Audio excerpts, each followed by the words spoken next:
ओम श्री गंगानाथाय नमः। जय श्री गुरुदेव, जय श्री दादा गुरुदेव जी। आप सभी का बहुत स्वागत है आज के इस सत्संग में, आज के इस प्रोग्राम में।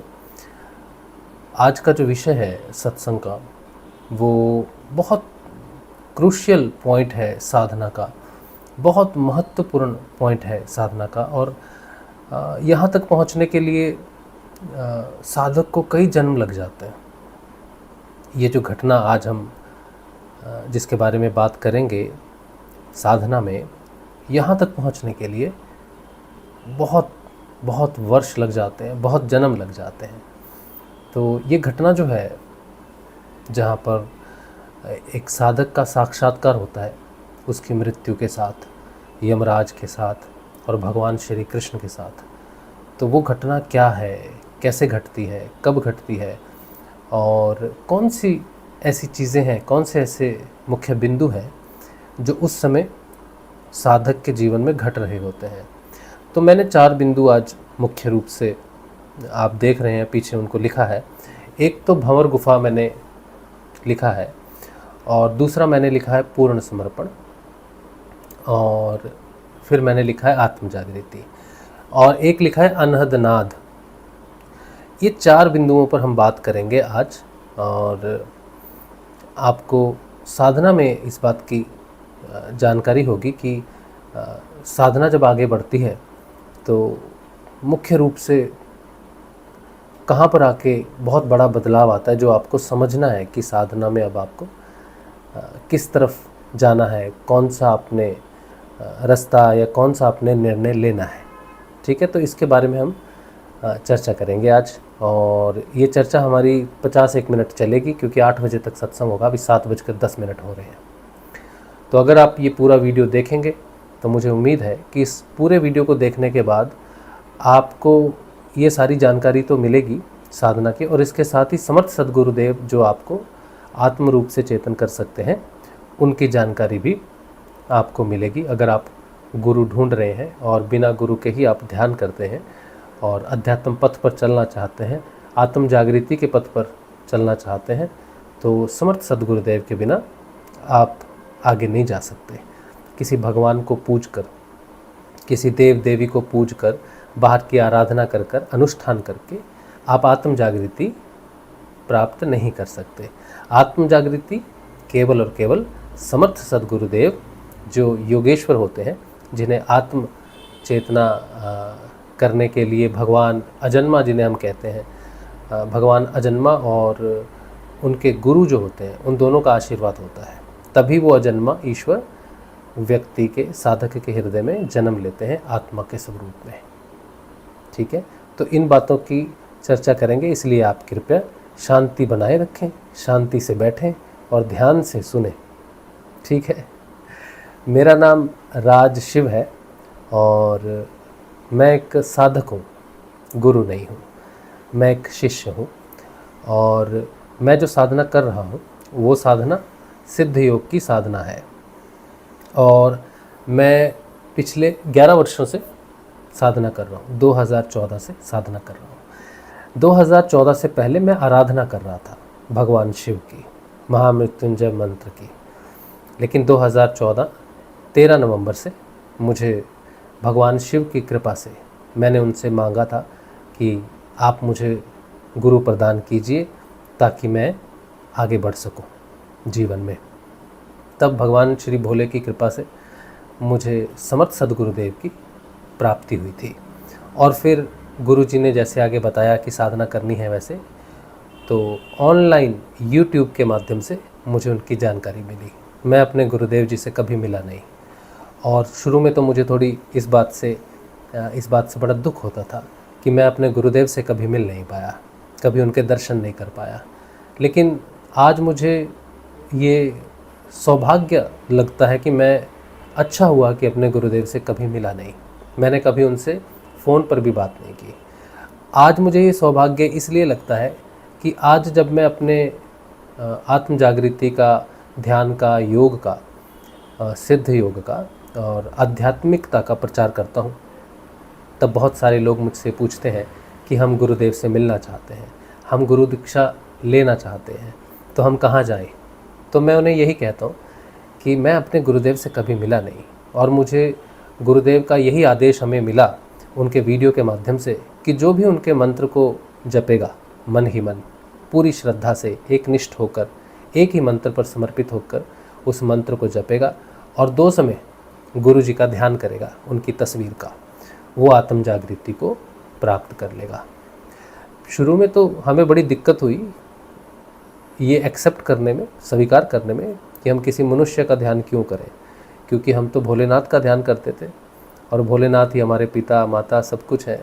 तो एकदम से कोई व्यक्ति के रूप में आता है, साधारण मनुष्य के रूप में आता है और कहता है मेरा ध्यान करो, तो हमारे लिए तो वो स्वीकार्य नहीं था।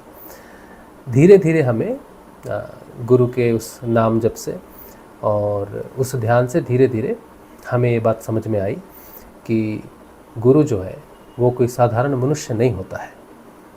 गुरु ब्रह्मा, विष्णु, महेश और परमात्मा होता है, परमात्मा की चेतना होता है। वो साधारण शरीर में हम तक पहुंचता है और आत्म जागृति केवल और केवल समर्थ सद्गुरुदेव कर सकते हैं और कोई नहीं कर सकता है। तो इन सारी बातों की जानकारी होने के लिए हमें कई वर्ष लग गए, और आज जब हम 11 वर्षों बाद सत्संग करते हैं तो हमारा पूरे जीवन का एक ही केंद्र बिंदु है और वो है गुरु। बिना गुरु के न हमारी सुबह है, न दोपहर है, न शाम है, न रात है। कोई भी समय हमारा बिना गुरु के नहीं है। गुरु, जितना हम साधना में आगे बढ़ते हैं उतना हम गुरु के बारे में जान रहे हैं। जब हम गुरु के बारे में जान रहे हैं तो हमें ऐसा लग रहा है कि हम तो गुरु को जानने का प्रयास नहीं कर रहे, हम तो आत्म साक्षात्कार कर रहे हैं, हम तो योग में जा रहे हैं, इंद्रियातीत जा रहे हैं।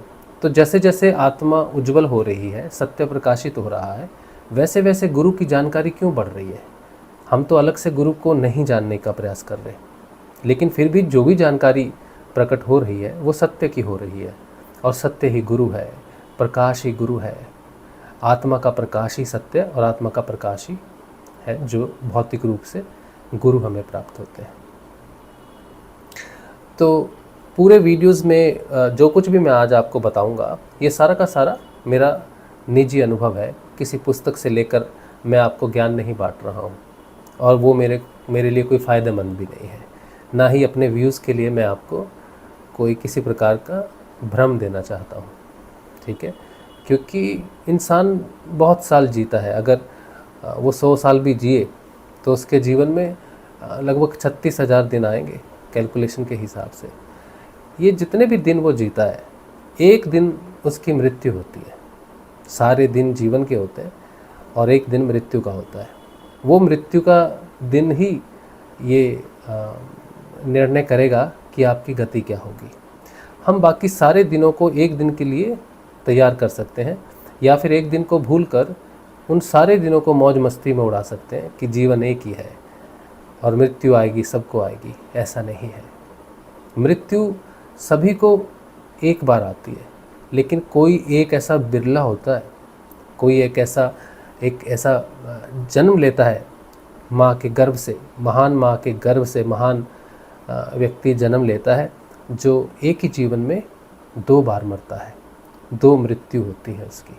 पहली मृत्यु उसकी शरीर भाव की होती है, व्यक्तिगत चेतना की होती है, और दूसरी मृत्यु उसकी शरीर की होती है।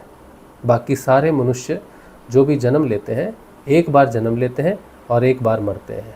लेकिन साधक जो आत्म जागृति को प्राप्त करता है वो एक ही जन्म में 2 बार जन्म लेता है और 2 बार उसकी मृत्यु होती है। पहला जन्म वो माँ के गर्भ से लेता है और दूसरा जन्म वो आत्म स्वरूप में हिरण्य गर्भ से आत्मा के स्वरूप में लेता है, द्विज बनता है। जब गुरु उसके जीवन में आते हैं, आत्म जागृति उसके जीवन में आती है। और मृत्यु, जैसे मैंने बताया कि मृत्यु भी 2 बार होती है। पहली व्यक्तिगत चेतना की, जब आत्म चेतना जन्म लेती है हृदय में, तब व्यक्तिगत चेतना की मृत्यु होती है। धीरे धीरे आत्म चेतना प्रबल होती जाती है और धीरे धीरे व्यक्तिगत चेतना शेष होती जाती है। जिस दिन आत्म चेतना अपना पूर्ण स्थान ग्रहण कर लेती है, अपनी पूर्ण चेतना में आ जाती है, उस दिन व्यक्तिगत चेतना पूर्ण रूप से शून्य हो जाती है। यही मुक्ति का द्वार है। फिर शरीर मरता है सिर्फ। कबीर जी ने बड़ा सुंदर एक पंक्ति कही है, कहते हैं जा मरने से जग डरे मोरे मन आनंद, कब मरी हो कब पाई हो पूर्ण परमानंद। अब सभी को तो मरने से डर लगता है, कबीर जी को आनंद क्यों आ रहा होगा? क्योंकि वो जानते हैं कि वो शरीर की चेतना में नहीं है। शरीर, प्राण, मन और बुद्धि, ये चार जीवन के स्तर हैं। इन्हीं में मनुष्य जीता है, मरता है, सुख दुख सब भोगता है। इन चारों स्तरों से मनुष्य जब मुक्त हो जाता है तब अपने आध्यात्मिक चेतना के स्तर पर अपने जीवन को व्यतीत करता है। उसे बोलते हैं सत्य, चित्त और आनंद। मनुष्य के शरीर के 8 कोश होते हैं। पहला शरीर, दूसरा प्राण, तीसरा मन, चौथा बुद्धि और 5वां आनंद, छठा चित्त और 7वां सत्य। और उसके अंदर होती है आत्मा। और उस आत्मा को जगाने वाला समर्थ सद्गुरुदेव के अलावा दूसरा कोई नहीं है। ठीक है। सबसे पहले आज ये जो विषय है, वैसे तो देखिए ये जो बात कर रहा हूँ ये बड़ी महत्वपूर्ण बात है, और ये जो सत्संग चलता है ये भगवान गुरुदेव की कृपा से चलता है। हमारा शब्दों पर कोई खास नियंत्रण है नहीं। ये सारा अगर गुरु की कृपा हो शिष्य के साथ तो सब अपने आप बहता रहता है। कहीं से कोई पॉइंट पकड़ना है, किनारा पकड़ना है और चलना है, वैसा संभव नहीं हो पाता बुद्धि से, क्योंकि बुद्धि यहाँ काम नहीं करती है। ठीक है। फिर भी हम कोशिश करेंगे कि हम जो हमने आज थंबनेल बनाया है उन बिंदुओं को हम क्लियर कर दें कम समय में। ठीक है।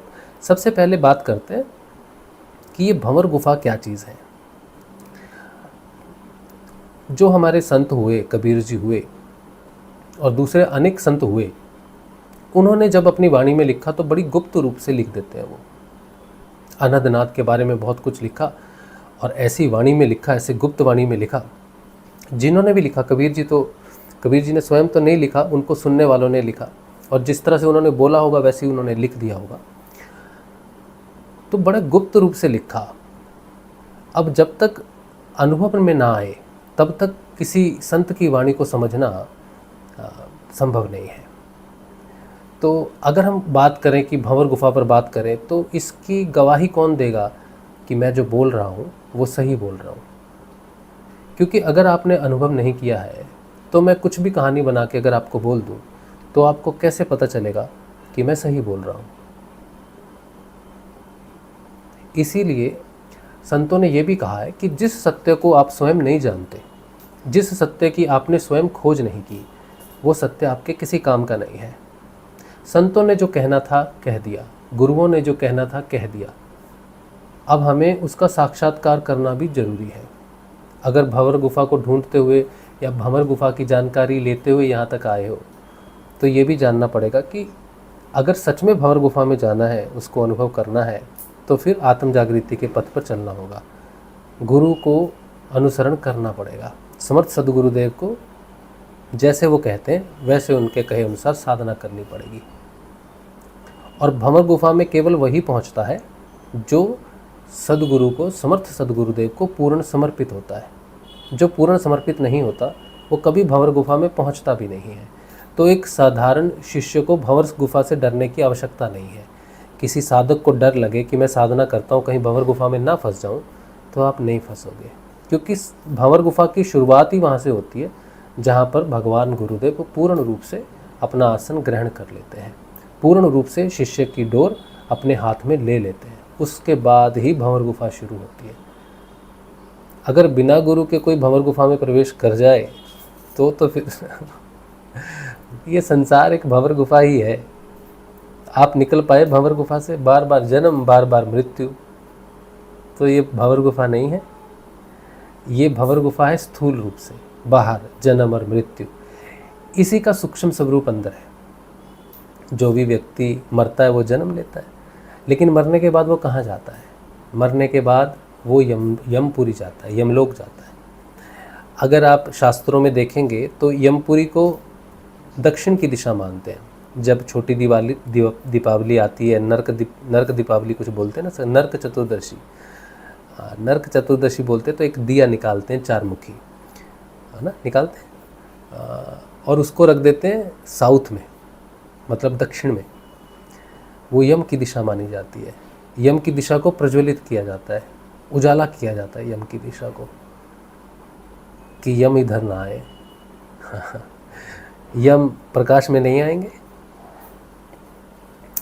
तो जो दक्षिण दिशा है वो अंधकार की दिशा है, पूर्ण अंधकार की दिशा है, अज्ञानता की दिशा है।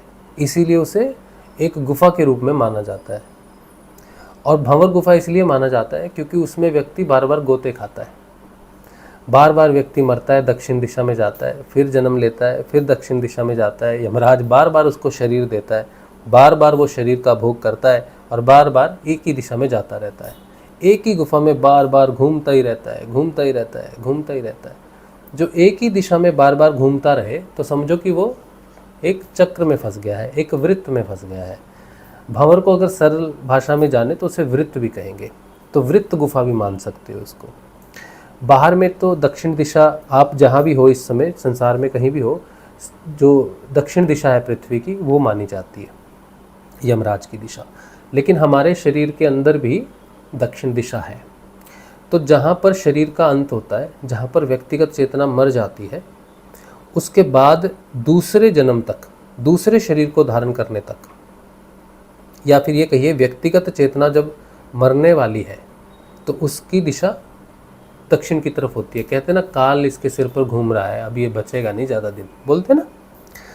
तो जब कोई साधक, जब किसी साधक की व्यक्तिगत चेतना की मृत्यु होनी होती है, जब कोई साधक गुरु का प्रिय हो जाता है, जब कोई साधक गुरु को समर्पित कर देता है, अपने आप को, अपने प्राणों को समर्पित कर देता है, तब वो उसकी व्यक्तिगत चेतना की मृत्यु होने के लिए उसको जाना पड़ता है।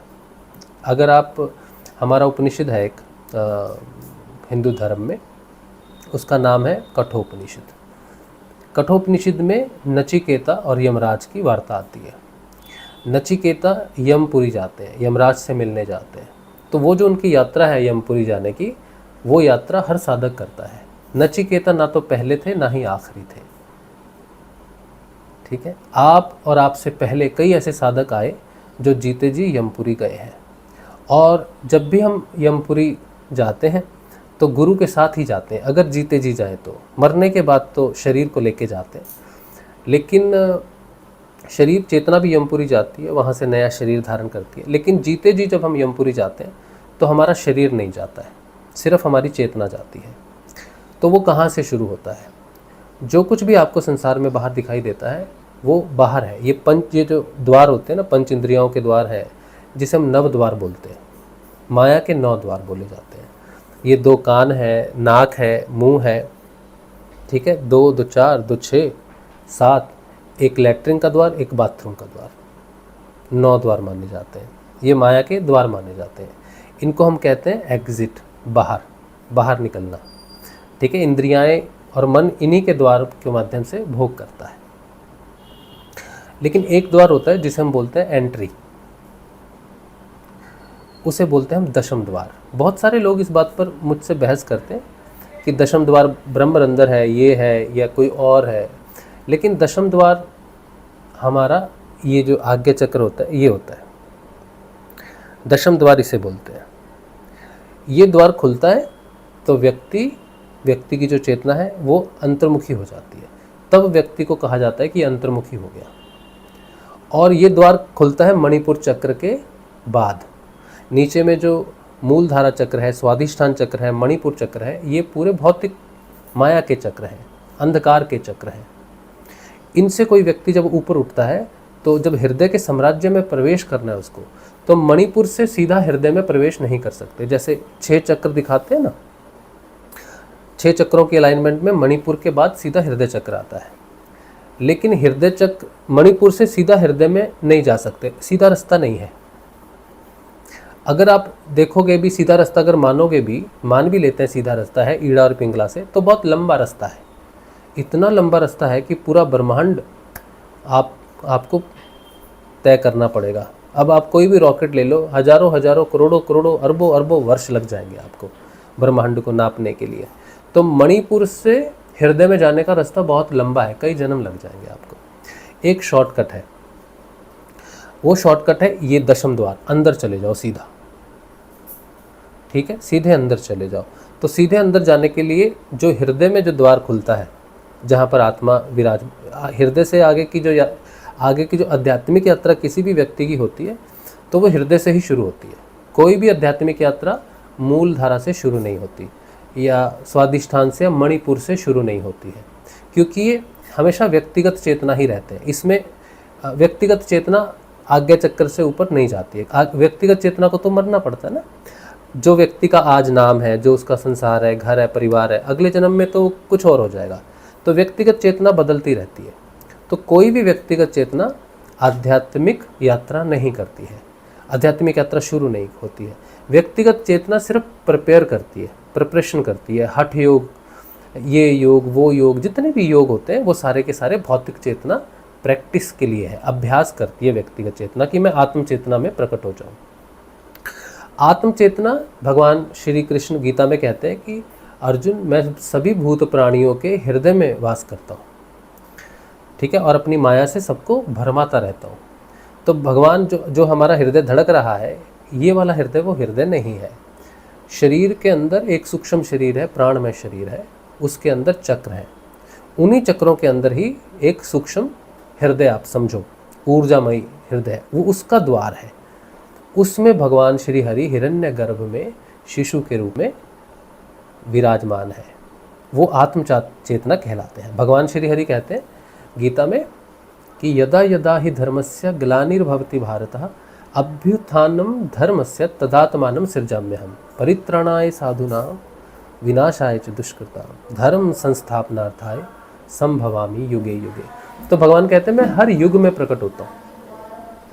लेकिन भगवान कहते हैं ना, परमात्मा अजन्मा है, वो कभी जन्म नहीं लेता भौतिक रूप से। ये बिल्कुल बात सही है, वो कभी भौतिक रूप से जन्म नहीं लेता। किसी भी, जितने भी मनुष्य इस संसार में है, उनके हृदय में वो परमात्मा आत्म स्वरूप में अवतार ग्रहण करते हैं, प्रकट होते हैं, तो वही उनका अवतार माना जाता है। हर मनुष्य के लिए भगवान हृदय में प्रकट होकर अवतार लेते हैं और फिर उसकी यात्रा भगवान आत्म रूप में असेंड करते हैं और व्यक्तिगत चेतना उसको साक्षी रूप में देखती है कि अब मेरे में क्या परिवर्तन हो रहे हैं। भगवान प्रकट हो जाते हैं, हृदय में जागृत हो जाते हैं, फिर जाके उसकी कायाकल्प बदलने लगती है, उसकी वृत्तियाँ बदलने लग जाती हैं। तमोगुण से रजोगुण, रजोगुण से सतोगुण, सतोगुण से गुणातीत चला जाता है वो।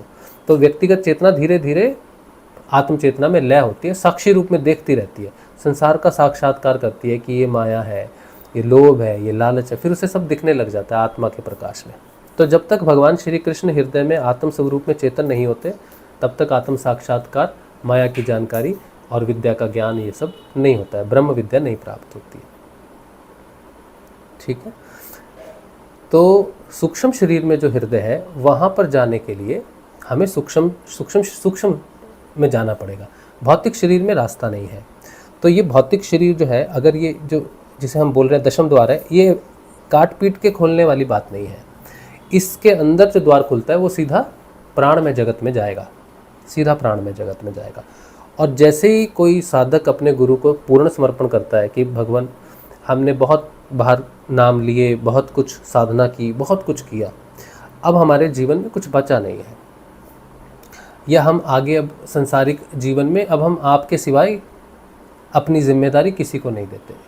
तो जब कोई भी साधक अपने गुरु को पूर्ण समर्पण करता है, अपने प्राणों का, सबसे मुश्किल वैसे तो शरीर का समर्पण, प्राण का, मन का और बुद्धि का, चारों समर्पण हो जाते हैं उसके, लेकिन सबसे मुख्य समर्पण जो मनुष्य को सबसे ज़्यादा डराता है वो है प्राण। गुरु को समर्पित करने से पहले लोग सबसे ज़्यादा डरते हैं मृत्यु से। मैं जब गुरु का प्रचार करता हूँ तो लोग मुझे फ़ोन करते हैं, महिलाएं फ़ोन करती हैं और मुझे कहती हैं कि कहीं हमारे साथ कोई अनिष्ट तो नहीं हो जाएगा, कहीं कुछ बुरा तो नहीं हो जाएगा, कहीं हमारा परिवार है, ये सब है। उनका डर होता है, वो अपने प्राणों को उसी समय पता चल जाता है कि इनको अभी बहुत समय लगेगा। साधक के पहले प्रश्न से पता चल जाता है कि उसको कितना समय लगेगा आत्म रूप से चेतन होने के लिए, क्योंकि व्यक्तिगत चेतना कभी ये नहीं जानती कि आत्म रूप से प्रस्तुत होने के लिए गुरु को समर्पण करना पड़ता है सारी चीज़ों का। लेकिन मनुष्य इस भ्रम में जीता है कि वो माता है इसलिए अपने बच्चों को पाल रही है, वो पिता है इसलिए अपने परिवार को पाल रहा है, वो काम करने वाला एकमात्र सदस्य है, तभी उसका परिवार चल रहा है, खा रहा है, पी रहा है, ये उसका भ्रम रहता है। भगवान पर उसका विश्वास नहीं रहता। भगवान की इच्छा से संसार चलता है, भगवान की इच्छा से सूर्य उदय होता है, सूर्य अस्त होता है, ऋतुएं आती हैं, मौसम बदलते हैं, युग बदलते हैं, इस बात का उसे यकीन नहीं होता है, अंधकार में डूबा रहता है वो। तो जब तक वो नाम जपते जपते जपते जपते बहुत सारे क्रियात्मक परिवर्तन से होते होते यहाँ तक नहीं पहुँच जाता जहाँ तक उसे पता चल जाता है कि गुरु बचा सकता है, गुरु मरने नहीं देता है। गुरु को अगर प्राण सौंप दिए जाए तो समझो कि प्राणों को बिल्कुल ऐसी सुरक्षित जगह रख दिया जहाँ से यमराज भी उसे लेकर नहीं जा सकता है।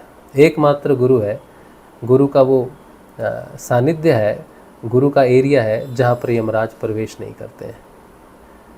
ठीक है, तो जब कोई व्यक्ति अपने प्राणों का समर्पण करता है अपने गुरु को, कि जीवन में कुछ भी हो, जीवन में कैसी भी समस्या हो, तुम्हें छोड़कर, तुम्हारी साधना को छोड़कर कहीं नहीं जाएंगे, अब तुम ही हमारे प्राण हो और तुम इन प्राणों को जब चाहे तब हर लेना, कोई दिक्कत नहीं है। तो जब कोई साधक अपने गुरु को पूर्ण समर्पण करता है, प्राण का, मन का, शरीर का और बुद्धि का, तब वो अंतर्मुखी यहाँ से ये द्वार खुला रहता है, गुरु इस पर बैठा रहता है। आप जितने भी लोग संसार में हैं, आप यहाँ पे तिलक लगाते हो, कोई राधा का तिलक लगाता है, कोई कृष्ण का लगाता है, कोई शंभू का लगाता है, कोई महाकाल का लगाता है, सब लोग यहाँ पर तिलक लगाते हैं। क्यों तिलक लगाते हैं आज्ञा चक्र पर? आज्ञा चक्र वो द्वार है जो भाव में प्रवेश करवाता है, भाव शरीर में प्रवेश करवाता है। तो किसी का तिलक लगाना, भाव से भक्ति, उसके भाव से जुड़ना, उसके इमोशन से जुड़ना, ये द्वार है। और यहाँ पर जब सिर्फ एकमात्र गुरु विराजमान होता है, तब हम प्रवेश करते हैं अंदर, तब हम अपने भाव शरीर में, सूक्ष्म शरीर में प्रवेश करते हैं। लेकिन भाव शरीर में जब प्रवेश करते हैं, जैसे ही व्यक्तिगत चेतना ही प्रवेश करती है कि मैं एक पर्टिकुलर व्यक्ति हूँ, मेरा नाम राजशिव है, मैंने यहाँ से प्रवेश किया है। अब जब वो यहाँ प्रवेश करता है तो सारे शब्द बंद हो जाते हैं, बाहर के सब कुछ बंद हो जाता है, सारा जप बंद हो जाता है, जपा बंद हो जाता है, सब कुछ बंद हो जाता है, कुछ सुनाई नहीं देता, बिल्कुल सन्नाटा है। जैसे रात का सन्नाटा हो, सारी लाइट चली जाए, अंधकार ही अंधकार है। तब जब वो अंदर से यहाँ प्रवेश करता है, तब उसको एक आवाज़ सुनाई देती है, उसे ही अनहद नाद कहा जाता है। उस गुफा में, उस अंधकार में एकमात्र गुरु का एक ही स्वरूप होता है, वो है शब्द स्वरूप ये अनहद नाद का।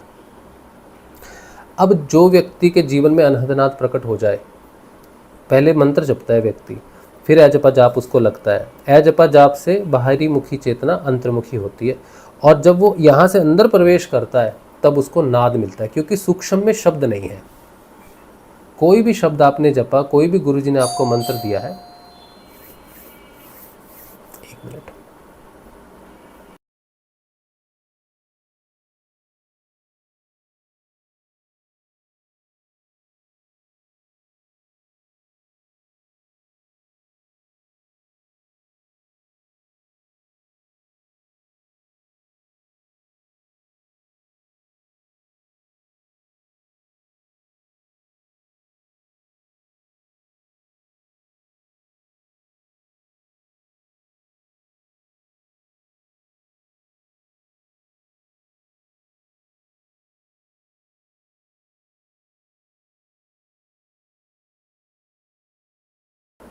अच्छा चलिए, तो कोई दरवाजे पे आया था, घंटी बजी थी, ठीक है चलिए। तो कोई व्यक्ति जब साधना करते हुए इस अंदर प्रवेश करता है तो अंदर कुछ नहीं है, भाव में, भाव शरीर में सिर्फ स्पंदन है, नाद है सिर्फ। तो नाद उसको सुनाई देने लग जाता है, ठीक है। तो नाद हमारे हृदय क्षेत्र का प्रमाण है कि कोई व्यक्ति अगर हृदय क्षेत्र के आसपास घूम रहा है तो उसको अनहद नाद सुनाई देता है। ऐसे बहुत सारे लोग हैं जो अंतर्मुखी हो जाते हैं, और लेकिन अंदर नहीं, अंदर उनको सुनाई तो देने लग जाता है अनहद नाद, लेकिन ये द्वार उनका नहीं खुलता। उनको भी सुनाई देता है, उनकी चेतना अंतर्मुखी हो गई है, क्योंकि ईड़ा पिंगला से भी लोग हृदय क्षेत्र में प्रवेश करते हैं, ठीक है। अजपा जाप से भी आप अंदर हृदय क्षेत्र में प्रवेश करोगे। तो कुछ लोग बाहर की साधनाएं करते करते भाव उनका जागृत हो जाता है किसी एक शब्द के प्रति, तो जहाँ भाव जागृत होने लग जाता है वहाँ भाव से वो जो आवाज़ आती है अनहद नाद की, वो उनको सुनाई देने लग जाती है। हृदय क्षेत्र, अनाहत चक्र भावात्मक क्षेत्र है, तो वहाँ पर उनको सुनने लग जाता है। अब जब अनहद नाद सुनता है तो वो हृदय क्षेत्र का है, तो वो खींचता है। नाद एक तरह से पुल है, रस्सी है, खींचने की रस्सी है। तो व्यक्ति जो बाहर जीवन जी रहा होता है और बड़ी श्रद्धा से किसी का भजन कर रहा होता है, भगवान का भजन कर रहा होता है, भाव से वो नाद प्रकट हो जाता है। और अब वो लेकिन है तो बाहर चेतना में, संसार में। अब नाद का काम है सिर्फ खींचना, तो वो खींचता है, तो मनुष्य भागता है, संसार की तरफ भागता है, तो नाद तेज हो जाता है। जितना दूर जाता है कोई, तो उसको आवाज़ देने में तो जोर लगाना पड़ेगा ना आपको। तो व्यक्ति जितना बाहर होता है, सोचता है यार क्या हो रहा है, क्या हो रहा है, डरता है, उतना नाद तेज हो जाता है उसको। तो नाद फिर वो भागता है, घबराता है।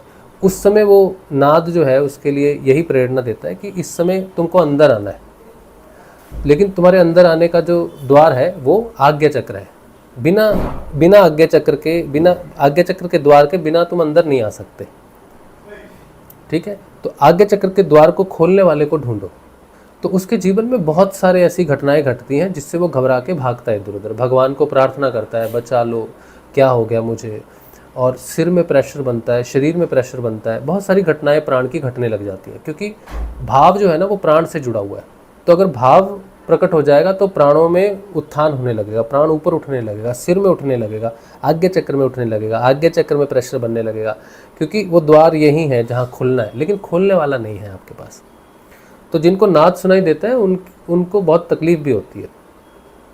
ठीक है, अब किसी तरह वो जब इस बात को समझ जाते हैं कि भगवान बचाओ या हम तैयार हैं, तब उनके जीवन में गुरु की जानकारी आती है। जैसे आज आप ये वीडियो सुन रहे हो, ठीक है, अगर पहली बार सुन रहे हो तो साधना करके कहीं ना कहीं गुरु की जानकारी के लिए पहुँचे हो यहाँ पर।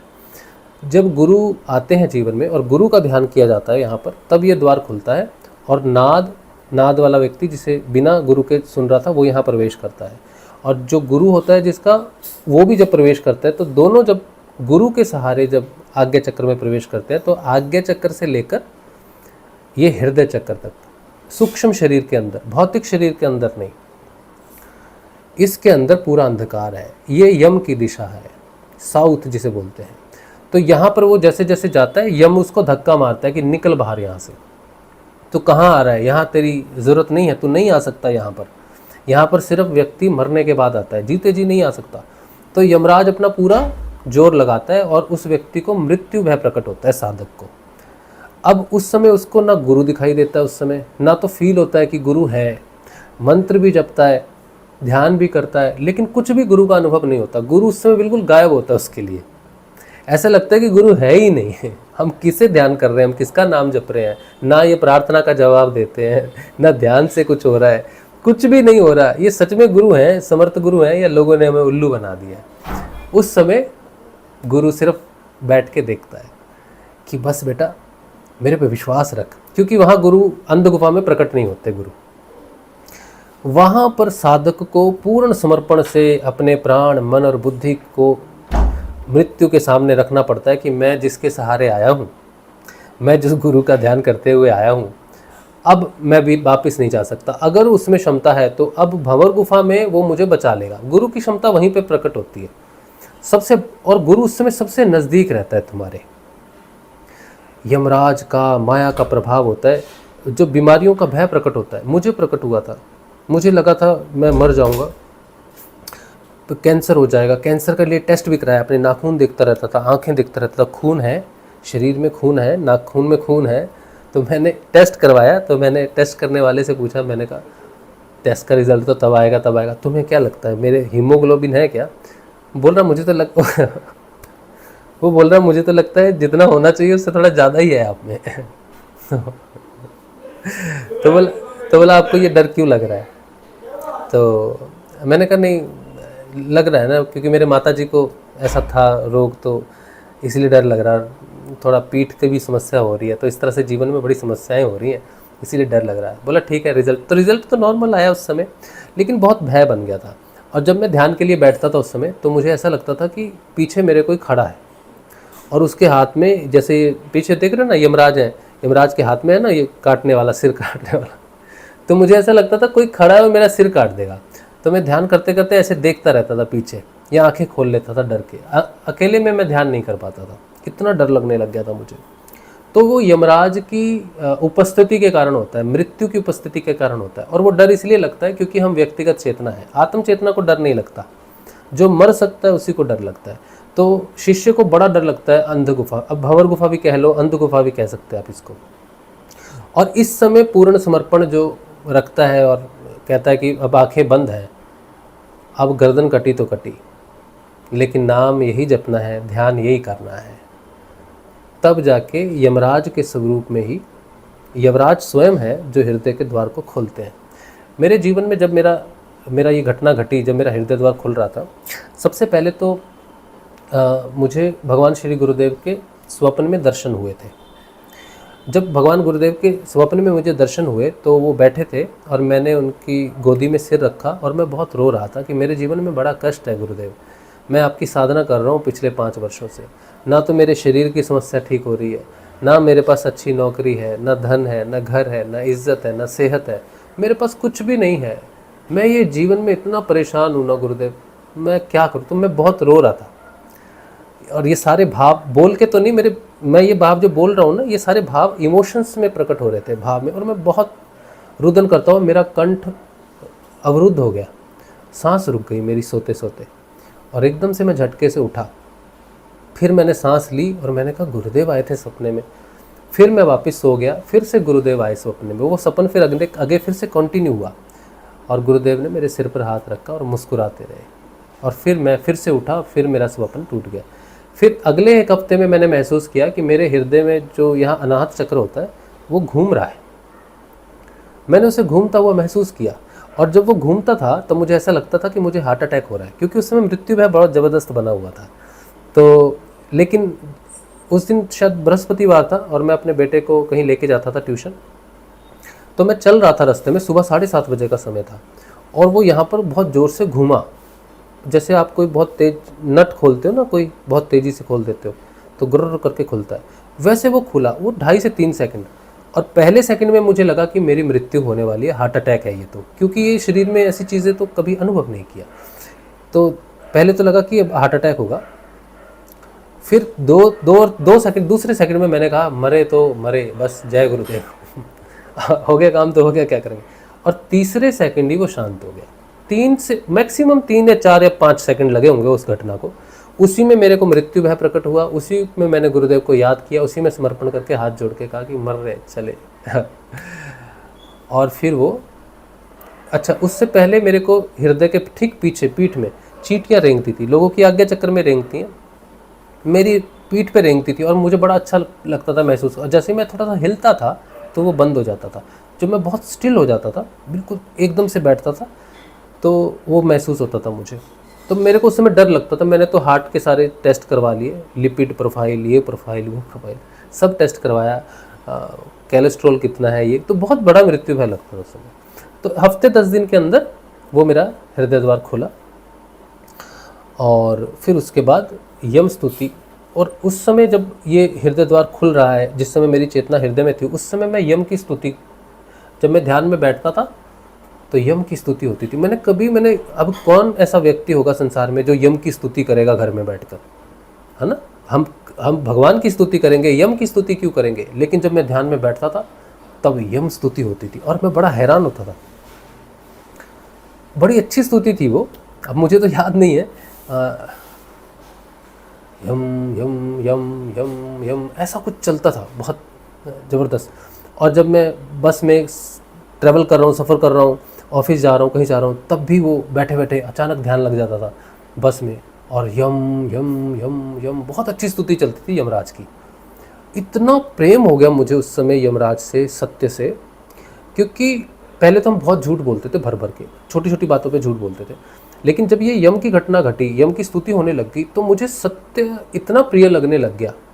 जैसे महाभारत के जो कैरेक्टर हैं, एक युधिष्ठिर, उनके बारे में मुझे बहुत ज़्यादा प्रेम स्नेह होने लग गया। उनकी बहुत थॉट्स आने लग गए मुझे उस समय। यमराज के मुझे थॉट्स जो आते थे बड़े प्योरीफाई करते थे, निडर करने लगे। मुझे ऐसा लगता था कि मेरी रक्षा कर रहे हैं यमराज। किसी के आसपास यमराज हो तो डर जाएगा, जैसे पहले मैं डर रहा था, लेकिन जब वो हृदय चक्र खुला तो मुझे ऐसे लगने लगा कि यमराज खुद स्वयं मेरी रक्षा करना चाहते हैं। और मैं इतना उस समय निडर हो गया, फिर मुझे मेरे सारे डर गायब हो गए। कोई बीमारी का डर, कोई मृत्यु का डर, कोई हार्ट का, ब्रेन का, किसी प्रकार का कोई डर मुझे नहीं लगता था। ये मेरा खुद का साक्षात्कार है यमराज का। और उस समय कोई आसपास मृत्यु होने वाली होती थी तो मुझे उस समय फील हो जाता था कि किसी की मृत्यु होने वाली है 200-300 मीटर के अंदर, और वो होती भी थी। 2-3 बार ऐसा हुआ। तो फिर मैंने गुरुदेव को नमस्कार कर दिया था उस समय कि गुरुदेव, हमको ये सब नहीं जानना है, भविष्य में कौन जिएगा कौन मरेगा, हमको इसमें इंटरेस्ट नहीं, हमें सरल और साधारण बनना है, तो विशेषता हमें नहीं चाहिए। तो ये सब जानकारी, जो मरे तो मरने के बाद ही पता चले कि मर गया, हमें नहीं चाहिए ये सारी चीज़ें। और फिर वो जाके यम की स्तुति हुई, फिर जाके हमने आगे चेतना में आगे शुरू हुआ, सब कुछ शुरू हुआ। तो सबसे पहले हमें जब गुरुदेव के हमें दर्शन हुए थे ध्यान में और स्वप्न में, और फिर हमें दर्शन हुए श्री रामकृष्ण परमहंस के। वो जब आए हमारे ध्यान में तब उन्होंने हमसे ये कहा कि तू अंदर आ। उस समय जागृति का समय था, उस समय अंदर आने का समय था। व्यक्तिगत चेतना, मैं सोचता था रामकृष्ण परमहंस बाहर है, गुरुदेव बाहर है, तो मुझे बहुत सारा ये रामकृष्ण परमहंस का होता था कि तू मेरे पास आ। तो मैं जब बस में आता था तो मेरी जब थोड़ा हल्का ध्यान सुरती लग जाती थी तो मुझे रामकृष्ण परमहंस दिखते थे, मतलब भाव रूप में ऐसा लगता था वो मुझे बुला रहे हैं। तो वो कहते थे आ मेरे पास आ। तो एक बार तो वो इतना ज़्यादा मैं उस चीज़ में डूब गया, मैं बस में था, उस भाव में मैं इतना डूब गया कि मैंने बस में ही बोल दिया चिल्ला के कि मुझे नहीं आना है मुझे नहीं आना है आपके पास, क्योंकि आप मेरे गुरु नहीं हैं। आप मुझे क्यों भटका रहे हो? आप तो विवेकानंद जी के गुरु हैं, मेरे गुरु तो रामलाल जी सियाग हैं, तो मैं आपके पास क्यों आऊँ, क्या लेने आऊँ? ये सच्ची घटना है। मैं बहुत अंतर करता था उस समय कि हमारे गुरु, क्योंकि मेरा समर्पण वैसे ही हुआ। मैंने सब छोड़ छाड़ के गुरुदेव को कहा कि तुम ही मेरे गुरु। अब रामकृष्ण परमहंस अगर मेरे स्वप्न में आ रहे हैं तो मैं कैसे एक्सेप्ट कर लूँ? वो तो मुझे ऐसा लग रहा है कि भटक रहा हूँ मैं। तो वो हटे ही नहीं, वो रुके ही नहीं, तो वो बुलाते ही रहे। तो मैंने अपनी वाइफ से कहा कि मैंने कहा श्री रामकृष्ण परमहंस जो है ना, ये बड़ा परेशान कर रहे हैं, बार बार मुझे बोल रहे हैं तू आ मेरे पास, आ मेरे पास। तो हम तो कलकत्ता में रहते हैं, तो हमने कहा यहाँ पर उनका दक्षिणेश्वर मंदिर है जहाँ पर वो रहते थे, माँ काली की सेवा करते थे, माँ से उनका जो पूजा भक्ति का आपको पता ही होगा आपको। तो हमने कहा चलो वहाँ चलते हैं। तो हमने संडे का प्लान बनाया कि चलो जाएंगे दक्षिणेश्वर और रामकृष्ण परमहंस जी के दर्शन करके मूर्ति को नमस्कार करके आए, ताकि ये दिमाग में जो घूम रहा है ना ये बंद हो, क्योंकि मैं कंसंट्रेट नहीं कर पा रहा हूँ अपनी साधना पे, गुरुदेव पे। तो एक बार जाके नमस्कार कर देते हैं कि माफ़ कर दो आप और हमने सुबह का प्लान बनाया 7 बजे का। तो घर में खाना हम बाहर से लेने गए, सुबह पूड़ी कचौड़ी बाहर से मिलती है, लेने गए। तो वहाँ पर एक गुरु बहन पंजाब में रहती हैं, उनका हमें फ़ोन आया उसी समय। उन्होंने कहा कि राजश्री भाई हमें आपसे कुछ पूछना है, ये रामकृष्ण परमहंस कौन है?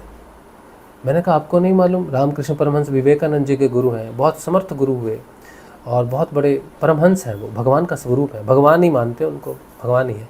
मैंने कहा क्यों पूछ रहे हो आप ऐसा? तो बोले कल हम उनके सत्संग में गए थे। मैंने कहा अच्छा तुम, और कहा कि हमें सत्संग समझ में नहीं आया। तब हम थोड़ा सत्संग करते थे उस समय, थोड़ा ये हो रहा था, मतलब हम कुछ लिखने लगे थे, ऐसी बातें चल रही थी उस समय।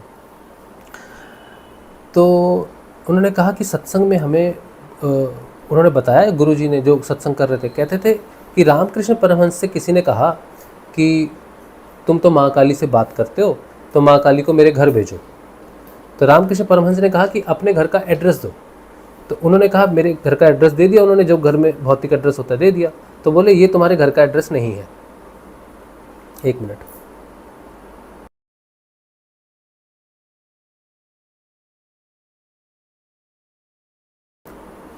तो उन्होंने कहा ये तुम्हारा एड्रेस नहीं है, तुम अपना एड्रेस दो। तो बोले नहीं यही मेरा एड्रेस है, मैं यहीं पर रहता हूँ। तो बोले ये क्या मतलब है? मतलब वो कहते नहीं हृदय में आता है, ऐसा कुछ है।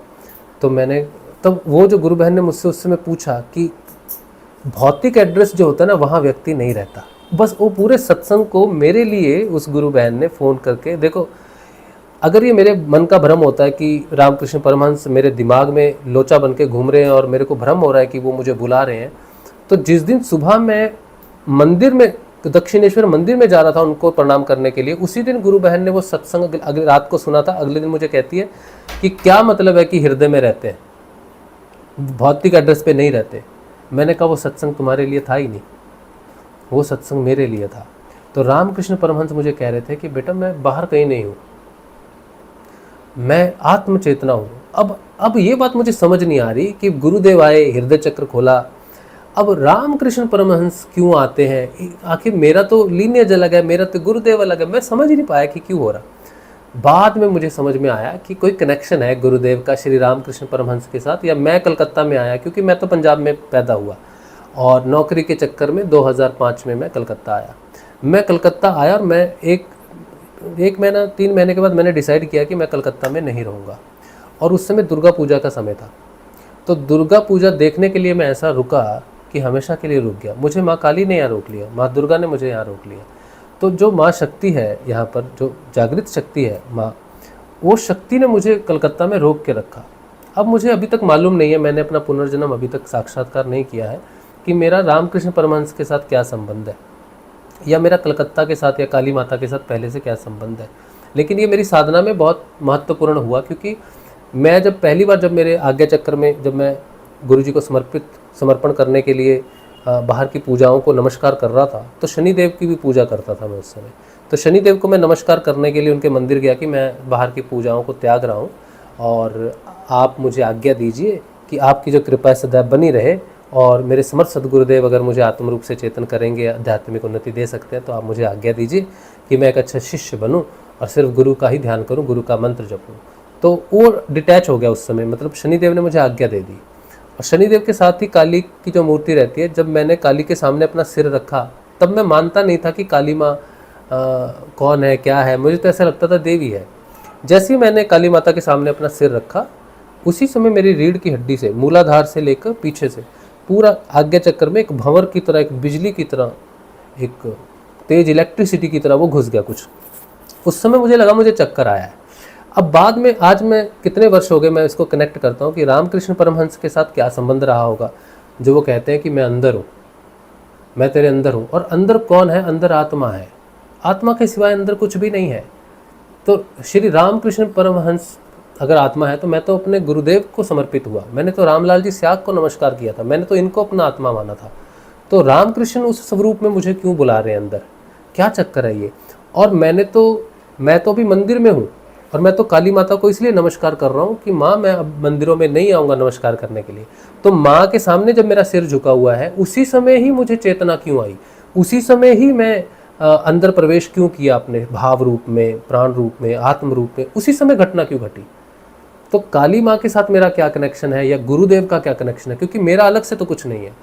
तब से मुझे ये भाव, ये रहस्य खुले कि आत्म रूप से जो चेतन हुआ वो आत्मा श्री कृष्ण है। क्योंकि गीता में भगवान ने कहा, और मेरा भी कृष्ण के प्रति बड़ा प्रेम हो गया।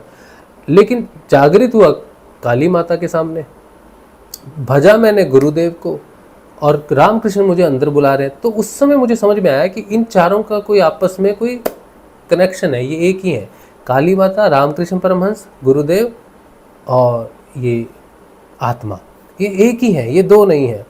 फिर उसके आगे की यात्रा मेरी शुरू हुई। माँ काली के प्रति मेरा, जैसे भगवान श्री कृष्ण के प्रति मेरा प्रेम प्रकट हुआ बेटे के स्वरूप में, ठीक है, वैसे ही माँ काली के प्रति मेरा भाव प्रकट हुआ बेटी के रूप में। मैं जब भी माँ काली को देखता हूँ तो मैं उसे बेटी के रूप में ही बोलता हूँ कि माँ, बोलता तो मैं माँ ही हूँ उसको वो बेटी है, तो मैं उसे बोलता हूँ माँ, बेटी, इस तरह से उसको प्यार करता हूँ। मैं बेटी के भाव में प्यार करता हूँ।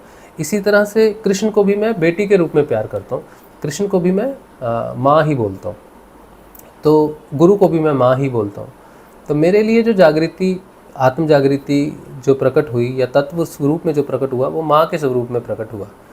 और ये तब प्रकट हुआ जब मैंने आपको अभी जो जितना भी बताया है, इस सब में सबसे महत्वपूर्ण था जब नाद जो आया जब मेरे जीवन में, तो मैंने सिर्फ नाद का अनुसरण किया। मैंने भेद नहीं किया कि मैं मंत्र जप रहा हूँ और शाम को मैं एक समय नाद सुनूंगा, फिर बाद में मंत्र जपूंगा। मेरे जीवन में जब नाद आया तो मैंने पूर्ण रूप से मंत्र बंद कर नाद को ही अनुसंधान किया। चाहे मैं 10 सेकंड करूं, 20 सेकंड करूं, वही मेरी साधना है।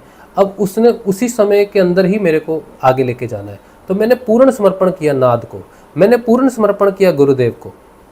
मैंने बाहर सारे देवी देवताओं को नमस्कार करके आज्ञा लेके अपने प्राणों को गुरु के चरणों में रख दिया। उसी समय भंवर गुफा से मैं गुजरा जहाँ पर गुरु महसूस ही नहीं होते थे। भंवर गुफा में तो लोग, ऐसा नहीं है कि समर्पण के बाद महसूस होता है, भंवर गुफा तो उस समय बहुत प्रकट होनी शुरू हो जाती है जिससे तुम्हारी जागृति का समय है। जब नाद प्रकट होने लग जाता है तब वो समझो भंवर गुफा ही शुरू हो जाती है उस समय। लेकिन उसको पूरा पार करना और यमराज तक खड़े रहना कि नहीं हम अब वापस नहीं जा सकते, हम गुरु के शरण में आए हैं, आपने सिर काटना है तो काट लो। तो यमराज सिर काट लेता है, छोड़ता नहीं। तो यमराज जैसे ही सिर काटता है व्यक्तिगत चेतना का, वैसे ही हृदय का द्वार खुल जाता है और हृदय में भगवान श्री कृष्ण आत्म स्वरूप में प्रकट होते हैं। शिष्य की आत्मा गुरु है और आत्मा ही कृष्ण है। अब आप देखो, जो मैंने थंबनेल बनाया है पीछे, ये व्यक्ति है एक तरह, ठीक है। मैंने एआई से कहा था मेरी एक सुंदर सी फोटो बनाओ, तो उसने ऐसी बना दी। तो जो पीछे आप देख रहे हो नीली सी वेव, ये नाद है, क्योंकि भंवर गुफा में शब्द नहीं है, वहाँ सिर्फ नाद ही है, तो नाद को ही सुनना पड़ेगा अगर आपको नाद आता है तो। ऊपर मैंने लिखा है भंवर गुफा, अंधकार ही अंधकार है पीछे, और पूर्ण समर्पण ही है जो भगवान श्री यमराज को गुरु के स्वरूप में प्रकट करते हैं, और गुरु यमराज देखते हैं कि ये व्यक्ति के चेतना को सरेंडर कर सकता है कि नहीं। भगवान श्री कृष्ण कहते हैं गीता में, सब धर्मों को छोड़कर मेरी शरण में आ, मैं तुझे सब पापों से मुक्त कर दूंगा। तो ये यमराज वही परीक्षा लेते हैं कि ये सब धर्मों को छोड़ सकता है क्या। और धर्म कौन से होते हैं, ये हिंदू मुस्लिम धर्म नहीं, पितृधर्म, मातृधर्म, भ्रातृधर्म, है ना, बंधु धर्म, ये धर्म वो धर्म, यही व्यक्ति को बांध के रखते हैं कि मुझे अपना पितृधर्म निभाना है, मुझे अपना पुत्र धर्म निभाना है, मुझे कर्म करना है, परिवार को पालना है। ये व्यक्ति इसी में अटका रहता है। भगवान कहते हैं तू माँ है, बाप है, भाई है, बहन है, मेरे पे छोड़, पालने वाला मैं हूँ, तू मुझे समर्पित कर दे, तू मेरा हो जा, तेरा बाकी सारा दायित्व मैं ले लूँगा और तुझे हर पाप से मुक्त कर दूंगा जो तेरे जन्म का कारण बनता है, चाहे वो पुण्य हो चाहे वो पाप हो, क्योंकि पाप का कर्म और पुण्य कर्म दोनों तो जन्म का कारण बनते हैं ना। पुण्य भोगने के लिए भी सुख भोगना के लिए जन्म लेना पड़ेगा, और पाप कर्म भोगने के लिए, दुख भोगने के लिए जन्म लेना पड़ेगा। तो भगवान कहते हैं मैं तुझे सब पापों से मुक्त कर दूंगा। और यह पाप का सीधा संबंध है कर्म से, जिसके कारण बार बार जन्म होता है। पाप कर्म सिर्फ गंदे कर्म नहीं है, अच्छे कर्म भी पाप कर्म में आ जाते हैं, क्योंकि वो जन्म का कारण बनते हैं। और फिर भगवान श्री हरि हृदय में प्रकट होते हैं, यमराज ही द्वार खोलता है, वो व्यक्तिगत चेतना को अपने पास रोक लेता है, और जो आगे जाता है, जो प्रकट हो जाता है, फिर भगवान श्री कृष्ण प्रकट होते हैं आत्म स्वरूप में। देखो ये थंबनेल में मैंने दिखाया है कि यमराज के पीछे भगवान श्री कृष्ण खड़े हैं, देख रहे हो आप पीछे भगवान, इधर भगवान श्री कृष्ण खड़े हैं पीछे, वो आत्मा है। ये प्रतीक्षा करते हैं कि यमराज से पार करके आना है, इसको सरेंडर करके आना है इसको। आत्मा भगवान श्री कृष्ण साफ कहते हैं गीता में, समर्पण करके आ मेरे को। और यही वो घटना है, यही वो भंवर गुफा है जब गुरु प्रतीत नहीं होते जीवन में, और तब भी आपको समर्पण बनाए रखना, चाहे कितनी तकलीफ हो, कितना भी कुछ हो, कोई अनुभूति ना हो, कुछ भी ना हो, तब भी अपने गुरु पर एकनिष्ठ रहना। कोई भी समस्या आए जीवन में, अपने गुरु पर एकनिष्ठ रहना। बिना भंवर गुफा को पार किए हुए आत्म जागृति नहीं होती। यमराज की है भंवर गुफा, दक्षिण दिशा में है भंवर गुफा। आज्ञा चक्र से लेकर हृदय चक्र के बीच में जो रास्ता है, जो नाड़ी है, सूक्ष्म नाड़ी है, भंवर गुफा है, और हृदय तक वो जाती है। और हृदय के बाद जो नाड़ी शुरू होती है उसे सुषुम्ना नाड़ी कहते हैं, और भगवान श्री कृष्ण ही है जो सुषुम्ना नाड़ी में प्रवेश करते हैं। व्यक्तिगत चेतना यम द्वार पर ही रुक जाती है, आगे नहीं जाती है। ठीक है, तो 8 बज गए हैं, और मुझे उम्मीद है कि आज मैं आपका कोई प्रश्न तो नहीं ले पाऊंगा, क्योंकि मैंने कहा था 8 बजे मेरी एक मीटिंग है।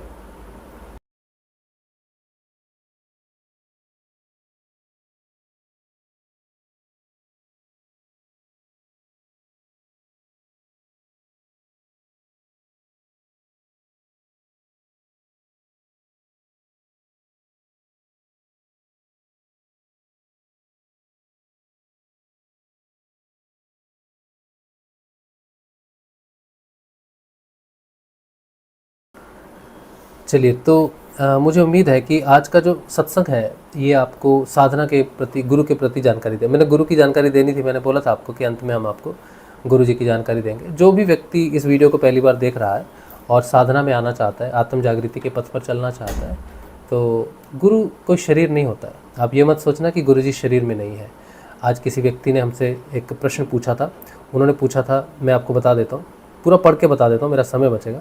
उन्होंने मुझसे पूछा कि सद्गुरु एक जीवंत इंसान ही होता है या कोई गॉड भी हो सकता है, कोई भगवान भी हो सकता है? तो मैंने उन्हें जो उत्तर दिया था वो ये था कि समर्थ सद्गुरुदेव मनुष्य शरीर में ही प्रकट होते हैं और उनका कार्य आत्म जागृति का होता है। उनका ये आत्म जागृति का कार्य उनके शरीर छोड़ने के बाद भी काल के अंत तक चलता है। बस बीच बीच में उनकी शिक्षाएं और कार्य समय के गुण धर्म के कारण गुप्त हो जाते हैं, लेकिन कभी हमेशा के लिए लुप्त नहीं होते हैं और अनुकूल समय आने पर फिर से किसी ऐसे शिष्य के माध्यम से प्रकट हो जाते हैं जो समय के गुण धर्म के अनुसार आत्म जागृति का कार्य आगे बढ़ाएगा। लेकिन गुरुदेव श्री रामलाल जी स्याग जो मेरे गुरुदेव हैं, वो इस काल के अंतिम गुरु हैं और इस गुरु शिष्य परंपरा में उनकी शिक्षा कभी गुप्त नहीं होगी, क्योंकि उनकी तस्वीर और मंत्र हमेशा रहेगा और उनका कार्य उनकी तस्वीर के माध्यम से अंतिम मनुष्य तक पहुंचेगा।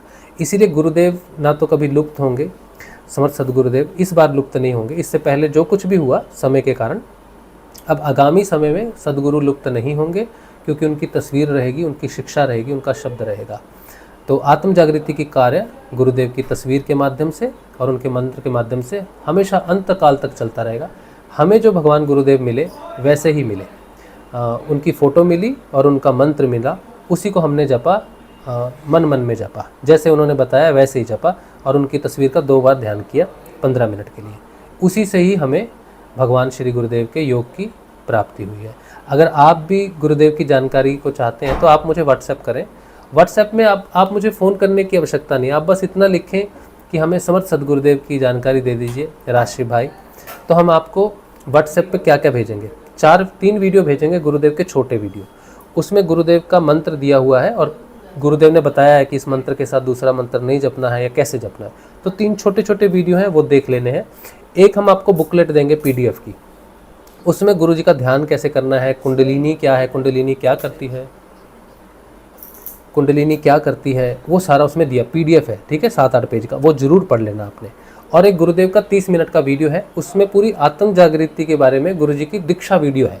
कुछ लोग बोलते हैं ना दीक्षा कैसे होगी, तो वो वीडियो आप देख लो और गुरुदेव का जब आप पहली बार ध्यान करोगे और पहली बार मंत्र जपोगे, उसी समय आपकी दीक्षा हो जाएगी। कहीं भी आने जाने की आवश्यकता नहीं है, कुछ लेने देने की आवश्यकता नहीं है, बिल्कुल निःशुल्क है। अगर आप सच्चे हो, अगर आप पात्र हो, तो आपको गुरु लाभ हो जाएगा। इसके अलावा फिर कुछ लोग पूछते हैं कि गुरु का ध्यान तो मनुष्य है, तो हम उनको 4 वीडियो और भेजते हैं। एक तो होता है कि इस मंत्र से आपकी आत्म जागृति कैसे होगी, ठीक है। फिर एक होता है कि गुरु का ध्यान, किसी मनुष्य का ध्यान क्यों करना चाहिए, भगवान का ध्यान के अलावा हम मनुष्य का ध्यान क्यों करें। फिर एक और होता है कि कुछ लोग कहते हैं हम पहले से ही ध्यान करते हैं, तो मैं उनको समझाता हूँ कि तुम जो ध्यान कर रहे हो वो ईड़ा पिंगला का है, गुरु का ध्यान सुषुम्ना नाड़ी का होता है। तो एक वो वीडियो है। फिर एक और वीडियो है जिसमें हम बताते हैं कि सिद्ध योग की साधना की कुछ जानकारी, की सिद्ध योग साधना क्या है, वो लीनियज क्या है, वो सब भेजते हैं। तो ये चीज़ें मैं आपको भेजता हूँ। गुरुदेव की एक तस्वीर भी भेजता हूँ आपको, उसी तस्वीर को सामने रख कर आपको ध्यान करना होता है। मोबाइल पे रख लो, प्रिंट आउट ले लो, लेकिन गुरुदेव की तस्वीर के सामने बैठ के ध्यान करना पड़ता है। ये चीज़ें मैं आपको भेजता हूँ, सब कुछ निःशुल्क है। अगर आप तसल्ली से सारा देख लेंगे तो आपको सारी चीज़ें समझ में आ जाएंगी। लेकिन अगर आप ये सारी इन्फॉर्मेशन लेके भी देखेंगे नहीं और कहेंगे हमें आपसे बात करनी है, तो समय नष्ट हो जाएगा। तो मैं आपसे प्रार्थना करता हूँ हाथ जोड़कर कि मैं गुरु नहीं हूँ, मैं शिष्य हूँ और मैं अपनी चेतना का, अपने परिवर्तन का प्रचार प्रसार करता हूँ। और जो भी व्यक्ति साधना में आना चाहता है उन तक गुरुदेव की जानकारी पहुँचाता हूँ और निःशुल्क पहुँचाता हूँ, इसका कोई शुल्क नहीं है, ठीक है। तो आप वो सारी जानकारी देख लेंगे अच्छे से। अगर देखने के बाद कुछ समझ में ना आए तो आप अपना प्रश्न करेंगे, हम आपके प्रश्न का जवाब दे देंगे, ठीक है। बस इतना ही है जीवन, इतना ही है जानकारी, इतनी है साधना, इतना ही है कार्य, ठीक है। इसके आगे जो भी है ईश्वर की इच्छा है। अब ये तो रहेगी बात, अब रही सत्संग की बात। कोई सत्संग को सहयोग करना चाहे, देखिए सिद्ध योग का कोई शुल्क नहीं है, गुरुदेव का कोई शुल्क नहीं है, लेकिन अगर इस सत्संग को हम चलाते हैं, अकेले चलाते हैं और सारे यही हमारा कार्य है। अगर कोई सत्संग को सहयोग करना चाहे व्यक्तिगत रूप से हमें, तो क्योंकि ये सहयोग से चलता है, कुछ गुरु भाई हैं जो इस कार्य को हमारे सहयोग करते हैं, तो हमारा घर चलता है, ये सब कार्यक्रम चलते हैं। अगर आप भी उस सहयोग में शामिल होना चाहें तो हम आपको अपना GPay नंबर, फ़ोनपे नंबर यही है, इससे आप सहयोग कर सकते हैं। ये देखिए निःशुल्क है, सत्संग भी निःशुल्क है आपके लिए। अगर आपके पास क्षमता नहीं है तो कोई दिक्कत नहीं है, आप ही का है, फ्री है, इसका कोई शुल्क नहीं हो सकता, ठीक है। लेकिन फिर भी अगर आप सक्षम हैं और हमें सहायता कर सकते हैं रेगुलर सत्संग चलाने में, तो हमें 8777211139 राज शिव, मेरा नाम राजू शर्मा लिख के आएगा, ठीक है। इस पर आप कर सकते हैं, सहयोग कर सकते हैं। और चैनल को आप अगर ज्वाइन करेंगे तो कुछ वीडियोस ऐसे आएंगे जो प्राइवेट वीडियोस के मोड में रहते हैं, मतलब वो सिर्फ मेंबर्स के लिए होंगे।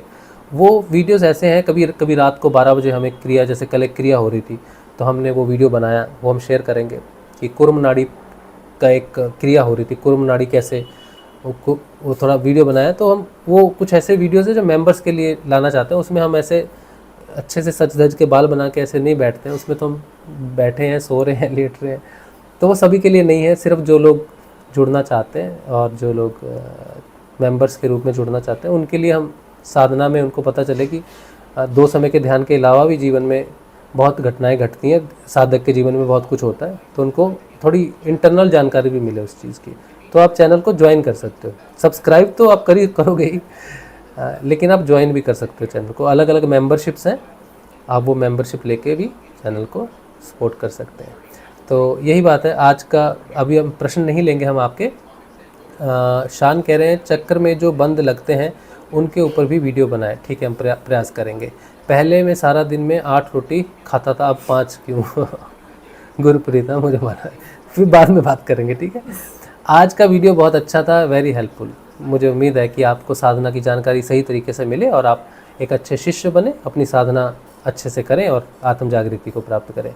आज का जो सत्संग है भगवान श्री गुरुदेव के श्री चरणों में रख देते हैं। कल मिलेंगे, कल के ध्यान में और कल के सत्संग में। जय श्री गुरुदेव, जय श्री दादा गुरुदेव जी।